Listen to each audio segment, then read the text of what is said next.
All right, ladies and gentlemen, welcome back to the Athlete Artist Show. I am the artist Kyle Forge alongside the athlete, professional hockey player, Zach Boychuk. Season 6, Episode 9, presented by Bombastic Casino. Chucky, more Olympic news since we recorded last weekend already. We said it last week. There would be, I think, every couple of days there's a new development. The Kachuk brothers talked about kind of the opposite of what we mentioned last week about what you were saying and what I was saying about that smaller ice surface really making a difference. Those guys said you wouldn't even be able to notice it. I feel like it maybe depends on the type of player you are. Like for those guys who are guys that just run around hitting everybody, probably not going to notice it. If anything, it's going to help them. They were joking that it's going to help their boots because they're not big skaters to begin with. But don't have to skate as far, yeah. Yeah, exactly. But I feel like someone like yourself, who's a skill guy, who is quick, who likes to take control of the puck and skate up the ice, and as an offensive skill guy, it might feel a difference. What are your thoughts on that? Since you had some other thoughts before we started recording. Yeah, I like the fact that the Kachuk brothers are like, we're going no matter what. Like, we're finding a way. Like, we don't care what size the ice is. Like, let's play. And I agree with that. Like, I think you just gotta, suck it up, hope that the ice is ready. And but I do still think it's going to be a huge advantage for the American team, the Canadian team, and a lot of the NHL guys that are used to the small ice. But I think time will tell. You might really notice it early on if you got a bad team playing against a juggernaut like USA, and you're losing that 4 feet. I saw a video on Twitter. Kind of they were showing like guys like crossing the blue line and having like 3 or 4 less feet, and same with like behind the nets, you have 3 or 4 less feet. Like I don't think the game is gonna be like that obvious to where okay, like you're gonna have an extra space here. Like you got to take it out of the neutral zone. You got to take it out here and there. But like even when you're playing on the big ice, like it seems like you had a ton of space, but guys are closing the gaps. Guys are finding ways. Like I really don't think it's going to make a big difference, but it's funny to see everybody have their take on it and all the videos that are going around. Yeah, the NHL has been saying, I think it was Daly that came out. He's like, if it's not deemed safe, then we're not sending guys. And the double IHF came out. They're like, it's an irrelevant size difference. So, I mean, who knows what's going to happen? Yeah, and I think they just had that little showcase in Sweden. I think Pittsburgh was playing. Can't remember the other team that was there, but they played on that same ice surface size, I'm pretty sure. So the NHL's done it before. The NHL has okayed it for other teams coming over to Europe. So we'll see when push comes to shove if Gary Bettman's going to say, hey, you guys are going to the Olympics, or it's deemed unsafe. You're not. Yeah, I don't know what they're going to go off of to deem it safe or unsafe. I mean, if a lot of the players are like the Kachuk brothers and like you're saying, that are just saying, hey, let's play. We don't really care about the size difference. We want to just go play and obviously represent our country, play in the Olympics. It would sure suck to lose all the NHL players at this stage. I guess it's almost midway through December now. So 2 months away, month and a half away from the Olympics. But yeah, I mean, it's a shitty situation. I mean, and again, they still have to test out the rest of the arena too. So who knows if even if it is the ice surface that's ready to go and deemed safe, what about the rest of the arena? Like, are they going to have production issues? Are they going to, what other kinds of issues are they going to have? Because I think the women's games start before the men's games too. So I think they're going to get a couple more trial runs than we thought they were. But it's yeah, there might be like a exhibition game or something like 2 days before the women's tournament starts, or 4 days before or something. So we'll see how the women handle the ice surface, and then when you get the 230-pound guys, what's that going to be like? Yeah, so we'll keep tabs on that. It seems like every day there's a new opinion or a new update coming out about it. So we've talked about it a lot. So that's kind of the new news, I guess, in the past week. But speaking of international hockey, World Junior preliminary rosters were announced, at least for Team Canada and for Team USA. Have you had much time to look at that? I know we were just chatting a little bit about it before we started recording, but what are your thoughts on Team Canada to start? Yeah, it's kind of a short list. I know when I played World Juniors, they invited like 40 or 45 guys to Calgary. We played a couple of exhibition games. Like we had a full tryout, inter squad games. Then we played against the U Sports or college team, I think, back then. So now it's pretty much they're right into their team. So they only need to make two, three, maybe four cuts, depending on how many guys they're getting back from the NHL. And just looking at the roster a little bit, it seems like they went more skill this year. They picked points over, role players, and they took a lot of, flack last year, and they were leaving leading scorers off. They were leading big guys like Parak, point guys that probably should have been invited early on. I mean, eventually he got invited, but even the young guys, they left a lot of those guys out. So it's nice to see them kind of change their tune a little bit this year. Yeah, last year was just an utter failure for Team Canada, I think. But even this year, they left off the QMJHL's leading scorer and the OHL's leading goal scorer. Am I Yeah, right the about that? OHL's leading goal scorers in there. But yeah, they ended up having a full-time GM this year, I think. So normally Team Canada just kind of has someone that's, doing their club team and then doing the Team Canada. But I think this year they went someone who's just focused on scouting, finding the players, and then they got Hunter as the head coach. I think both the Hunter brothers are involved, and um, with those guys at the helm, I think you can trust them for sure. Yeah, it's nice to see guys like T. Jagilla get invited this year. Gavin McKenna, obviously. Hopefully, it's going to be a big tournament for Gavin McKenna. Obviously, we've talked about a little bit the last few weeks or a couple weeks ago. He hasn't had the performance that everyone expected him to for Penn State in the NCAA. I think he's been struggling a little bit to just get up to that level. But I mean, he's still, the last time I looked, he's still a point per game, but he's not dominating like everyone thought he would. So I think, and on some NHL draft reports, he's come down at least a spot. I saw one wacky one had him at like fourth yesterday, but I'm pretty sure that was some irrelevant post on Instagram. I can't see him going down all the way to 4, but on some, like Keaton Verhoff took that number 1 spot as a defenseman. But so this will be a huge tournament for McKenna to really, one, gain some confidence, I think, going into the second half of the NCAA season, but also to show the scouts and the NHL teams that he's still the real deal and he just needs that extra step. Yeah, I really don't see it as like a Hagen situation where he ends up going like 6th or 7th overall Yeah. instead of first. But you saw how Schaefer played last year in the first few games of the World Juniors. He really came on the scene, like maybe Verhoff or Vorhoff, whatever, however you say it. Maybe he can do the same, but he'll definitely be the first forward picked. And whether the team needs a forward or a D, maybe that's going to depend. But he needs to have a good tournament, and I think most time he plays internationally, I think he's won gold and dominated. So last year might have just been a little bit of an off year, and obviously 2 years in a row they've haven't made it past the quarterfinals. So Yeah. the whole team has a lot to play for, and I think it's going to be an exciting tournament to watch. You'll see maybe Parak coming from the NHL, Misa probably coming down from the NHL. Is it Kindle or the guy from Pittsburgh might get sent to the World Juniors as well. What was his name again? I think it's Kindle. He played for the Calgary Hitmen, I think, last year. I think he's up almost full time with the Penguins. He doesn't have a ton of points in the NHL, but he made Pittsburgh, and he was having a heck of a year. And then maybe Dickinson, I think he could possibly come from San Jose, but we'll see how the NHL guys fare.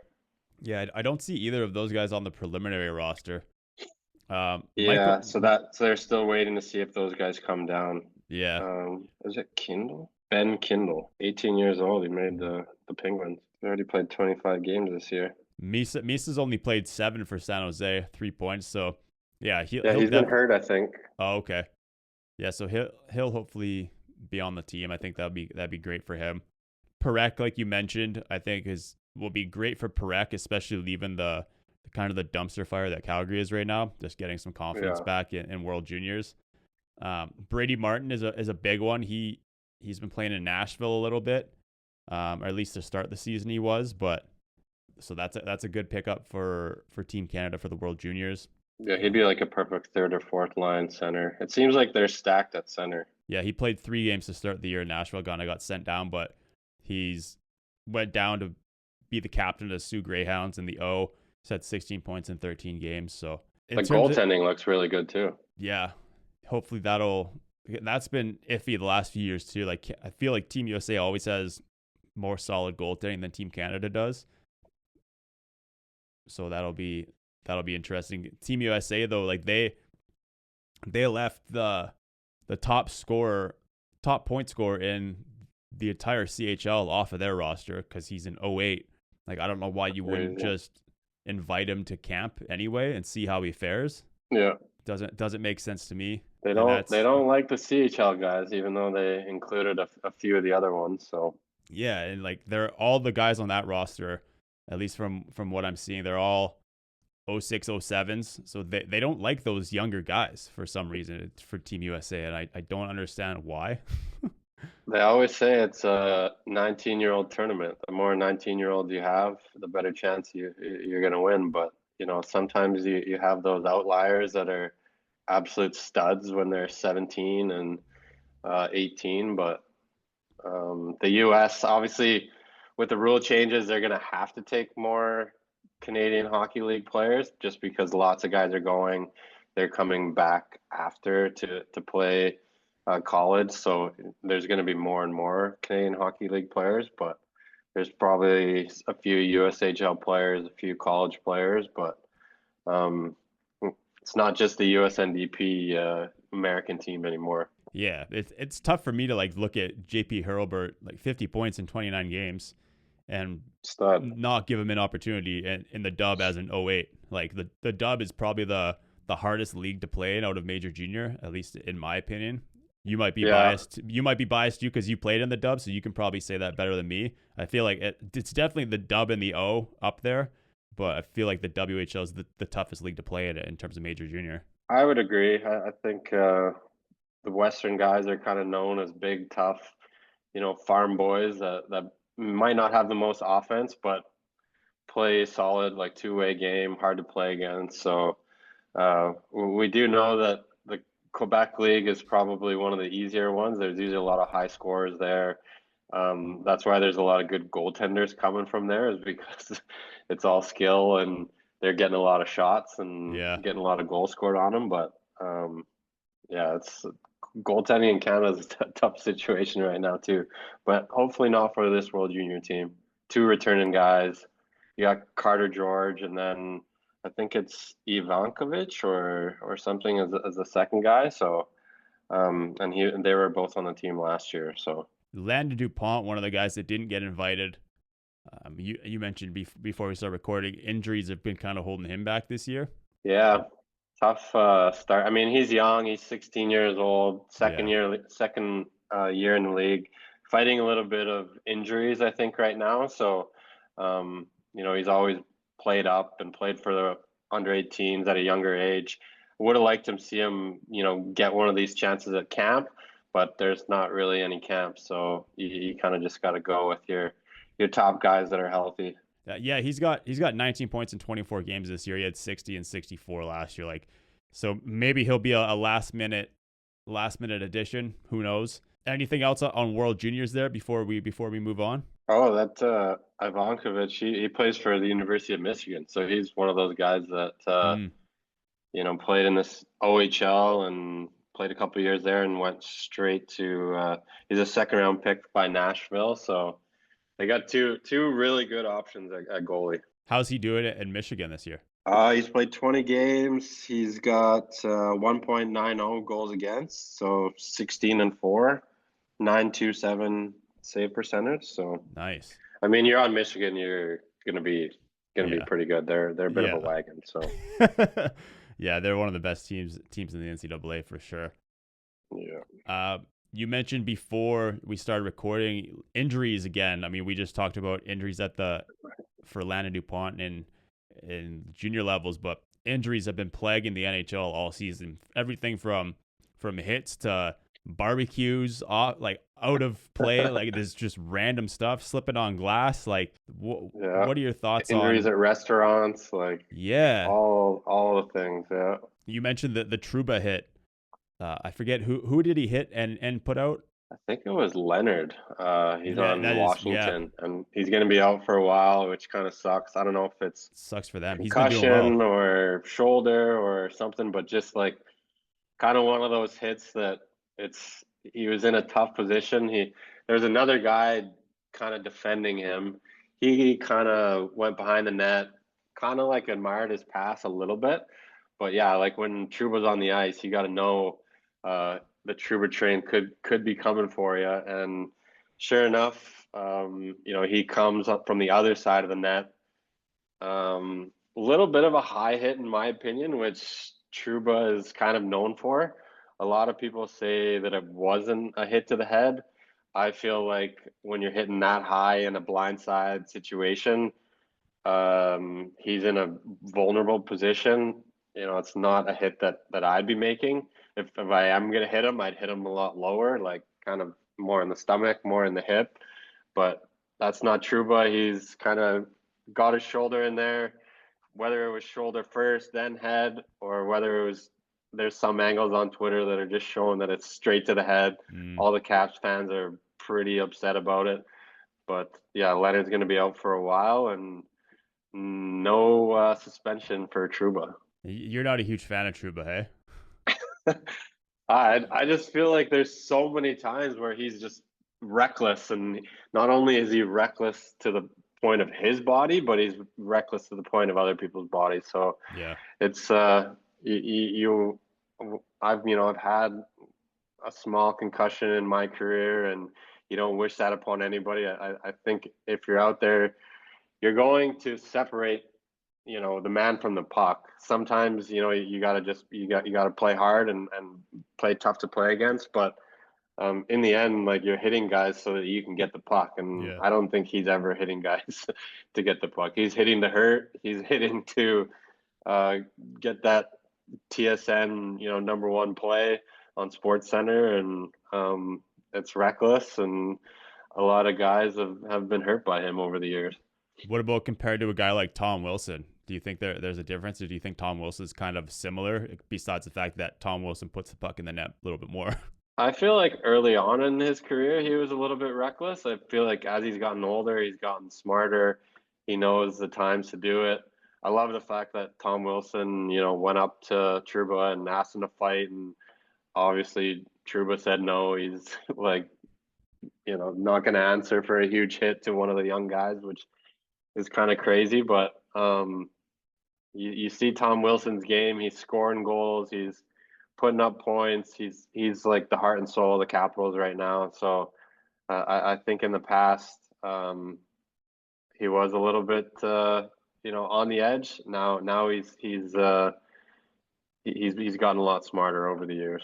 Yeah, I didn't see some of the angles that you saw that were to the head. From I think I only saw one or two that were kind of on Trouba's back, so I didn't really see the other angle where it could have been to his head. From the backside, it looked like it was high, but not to the head. But I mean, buzzing around the net like that, it's pretty much asking for injuries. I mean, that's why they got rid of the icing, or they changed the icing rule, I think, to begin with, so guys didn't get hurt flying around behind the net like that. But yeah, I mean, if it was to the head, like, it's obviously there's no place for that, and it's a tough play to see, and to see a guy get injured off of it as well, especially if it was high. And Leonard's been doing well. It's his first year in the NHL, and he's been he wasn't a point per game, but he's had 18 points on the year, which is pretty good for a first year, especially on a team like Washington. But Yeah, just he'll learn quick. Don't admire yeah, your past when Trouba's on the ice. yeah, that's the Euro guys for the Olympics should see that when they'll be like, okay, we need to keep our heads up and make the pass and move, not make the pass and and stare at it for a bit. But Trouba won't be out there in the Olympics. He's not even close to that caliber.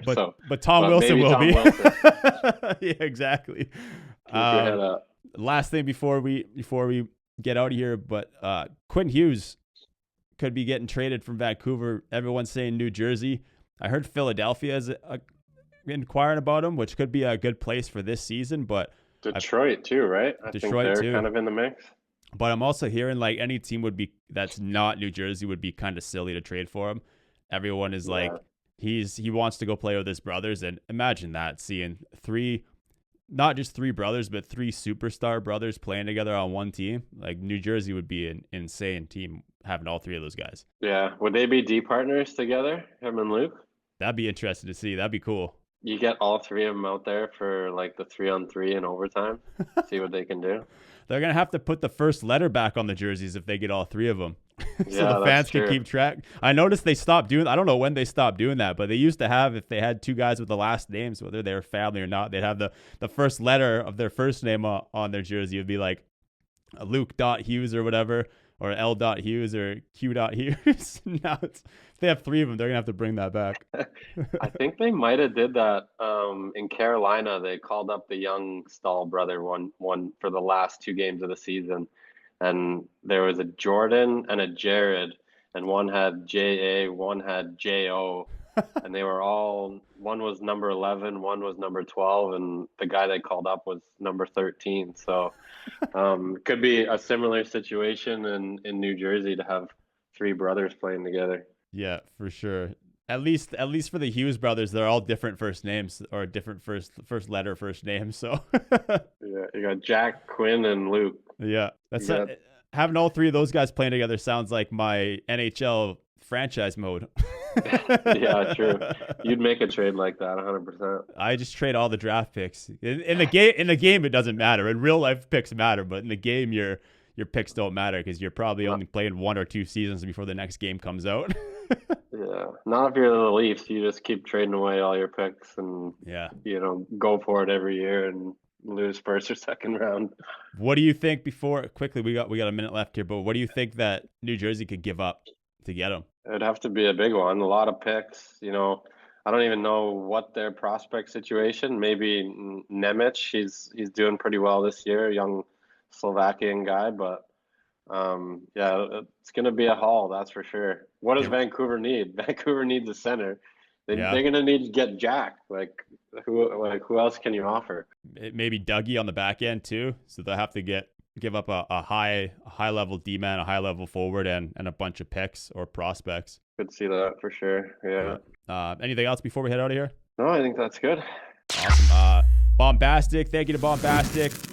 Promo code AAS. If you go to bombastic.com, we'll be streaming tomorrow, Friday. So I think we're streaming tomorrow, right? So this will be out either tomorrow morning or tomorrow night. So you'll probably see the stream before that. But otherwise, we will see you guys next week. Peace.